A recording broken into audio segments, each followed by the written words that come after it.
காவிரி மேலாண்மை வந்து தண்ணி ஏதாவது சொல்லியிருக்காங்க. அவங்க வந்து கர்நாடக அரசு திறக்கிற மாதிரி தெரியல. நீங்க என்ன சட்ட நடவடிக்கை எடுக்க போறீங்க? அது குறித்து இன்னும் ஒரு சில நாட்கள்ல அதுக்கான அறிவிப்பு வரும். இல்ல ஒவ்வொரு முறையுமே அவங்க அதான் பண்றாங்க. இதுக்கு என்ன தெளிவான பிரச்சனை? இப்ப இல்ல, எப்பயுமே பாருங்க, கர்நாடக ஒரு அரசியலே வந்து காவேரி விஷயத்தை வச்சுதான் அவங்களோட அரசியலை பண்ணிட்டு இருக்காங்க. இப்ப இல்ல, எப்பயுமே அப்படிதான். 30-40 வருஷமா 100 வருஷமா அவங்க கர்நாடகோட அரசியலே நம்மளுக்கு வந்து தண்ணீர் கொடுக்க மாட்டோம்ன்ற ஸ்டாண்ட்ல தான் அவங்களுடைய மொத்த அரசியலும் அடங்கியிருக்கு. இது அரசியலாக பார்க்காமல் தமிழக விவசாயிகள் பார்க்க வேண்டியதான் நம்மளுடைய எண்ணம். அதுல லீகல்ல நம்ம சுப்ரீம் கோர்ட் மூலமாக நம்ம தீர்ப்பு வாங்க, இது நம்ம சரியான முறையில் நம்ம முறையிட்டு தேவையான தீர்ப்பு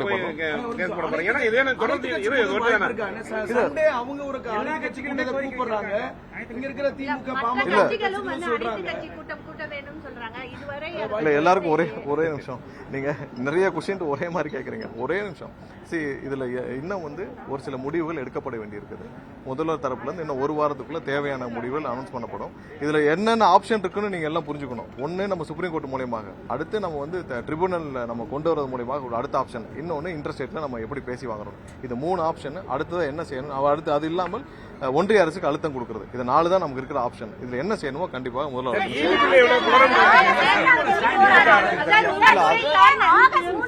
இல்ல அது மாதிரியான எந்த முடிவும் இது வரைக்கும் அது மாதிரி எந்த முடிவும் ஒண்ணு இல்ல. இல்ல ஒரே நிமிஷம். இபி பில் விஷயமாக ரீஅசஸ்மெண்ட் முழுமையாக நடந்துட்டு வருது. ஒவ்வொரு நாளும் இப்ப நம்ம சொன்ன அந்த 3,70,000 வந்து நம்மளா எடுத்துதான் நம்ம ரீஅசஸ் பண்ணிட்டு இருக்கோம். இபியா வந்து மின்சார வாரியமாக நம்மளாவே எடுத்துதான் அந்த அசஸ்மெண்ட் பண்ணிட்டு இருக்கோம். விரைவாக இது முடிஞ்ச பிறகு ஒவ்வொரு நாளும் எவ்வளவு தூரம் அவர் சொன்ன விஷயம் அவர் சொன்ன விஷயம் இருங்க, நான் சொல்றேன் இருங்க. இல்ல நான் இதை முடிச்சுக்கலாம். அதாவது என்னன்னா, இவர் எதிர்கட்சி தலைவர் திரு ஸ்டாலின் அவர்கள் சொன்னது என்னன்னா, 3,70,000 கம்ப்ளைண்ட் வந்திருக்காங்க. அவ்வளவு கம்ப்ளைண்ட் வரல, நம்மள தான் அசஸ்மெண்ட் பண்ணிட்டு இருக்கோம். அசஸ்மெண்ட் பண்ணி முடிச்ச பிறகு கண்டிப்பாக அது ஒவ்வொரு நாளும் அதுக்கான எவ்வளவு நம்ம பண்ணிருக்கோம், எவ்வளவு எரர் இருக்கு நம்ம வந்து வெளியிடப்போம்.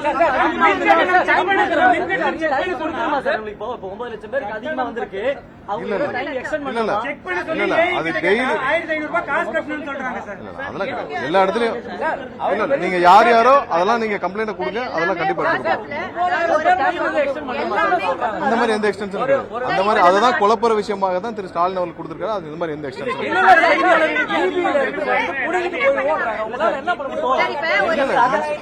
எங்க சக செய்தியாளர்களுக்கு கட்டணம் அதிகமா வந்திருக்கு. 2000 கட்டின இடத்துல 4000. இருங்க ஒரே செகண்ட் இருங்க. நான் திரும்ப தெளிவா சொல்லிக்கிறேன். நீங்க எல்லாருக்கும் வந்து கொஞ்சம் புரியுற மாதிரி சொல்லிக்கிறேன். போன வருஷம் இதே மாதிரியான 3 மடங்கு மேல இருக்க கட்டணம் வந்து இதே சம்மர்ல 11,50,000 பேருக்கு மேல வந்திருக்கு.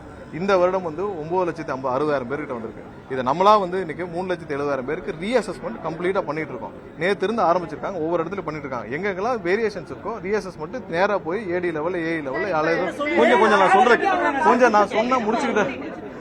ரீஅசஸ்மெண்ட் 1 வீக்ல முடிச்சிடும். இதுல எந்த இடத்துலயும் பிள்ளை இருக்க மாதிரி தெரியல. அடுத்த மாசம் கட்டணத்துக்குள்ள இந்த 1 வீக்ல எங்கெங்க ரீஅசஸ் நேற்று இருந்து எல்லாம் ஸ்டார்ட் பண்ணி ஒவ்வொரு நாளும் அதுக்கான ரீஅசஸ்மெண்ட் பண்ணி முடிச்சிட்டு இருக்காங்க. அங்கேயே ரீஅசஸ்மெண்ட் பண்ணி அங்கேயே அட்ஜஸ்ட்மெண்ட்ஸ் பண்ணி முடிச்சிருவாங்க. அங்க போய் ரீஅசஸ்மெண்ட் பண்றதுல அங்கேயே போய் ரீஅசஸ்மெண்ட் பண்ணி என்ட்ரி பண்ணி முடிக்க போறாங்க. இவ்வளவுதான் இதுல போறோம். வேற ஏதாவது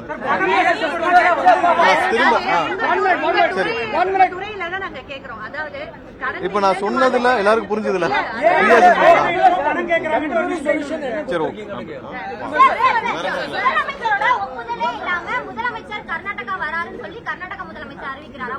இல்ல முதலமைச்சருடைய டிராவல் சம்பந்தமா ஏதாவது ஒரு திட்டமிட்ட ஏதாவது டிராவல் இருந்துச்சுன்னா கண்டிப்பா முதல்வர்கள் இருந்து அது சம்பந்தமாக கண்டிப்பா அறிவிப்பாங்க. இதுவரை அது மாதிரி ஏதாவது டிராவல் இருந்துச்சா, டிராவல் இருந்தால் விரைவாக அது மாதிரி ஏதாவது டிராவல் இருந்தால் விரைவாக அறிவிக்கப்படும். இனி செல்லும் இடமெல்லாம் செய்தி. தந்தி டிவியின் வாட்ஸ்அப் சேனலை ஃபாலோ பண்ணினா செல்லருக்கும் இடமெல்லாம் செய்தி. இதோ QR கோட் இப்பவே ஸ்கேன் பண்ணுங்க, ஃபாலோ பண்ணுங்க.